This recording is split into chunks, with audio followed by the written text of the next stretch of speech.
So, welcome to Navigating the Psychological Effects of Climate Change in Yourself and with Clients. Yale University put out a very important study about climate concern and found that the majority of Americans would say that they are somewhat or very worried about climate change, and many feel outraged, helpless. And I think most importantly, 11% of Americans feel it is too late to do anything about it. So many people are walking around feeling this way. This is a mental health issue.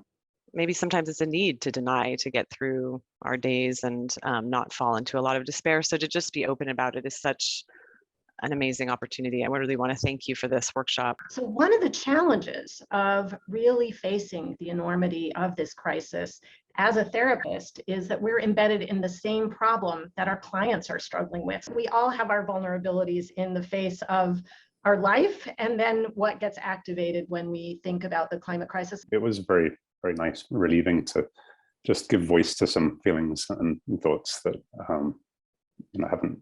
haven't really articulated as much, over the last few years. We as clinicians think a lot about defenses when people are overwhelmed with emotions, and defenses are really necessary. They are a way of coping. They protect us from feeling too overwhelmed.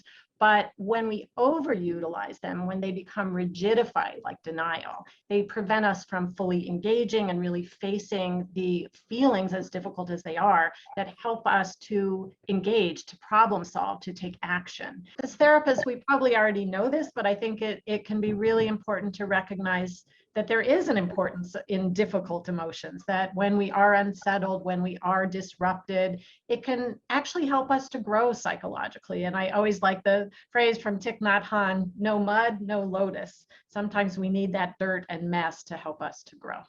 This idea of composting our painful emotions, so useful to think about when we have painful emotions, difficult emotions, we can turn them over. We can bring other inputs in and work with them to transform them into something else. So in terms of climate distress, we can think about what the outcome can be of the painful emotions if we work with them. For example, sadness and grief are really signs that we care. They can be sources of love. We only grieve over something we really deeply care about. And so that can be a useful idea about transforming that sadness and grief. This is a beautiful presentation today. I'm really glad I came.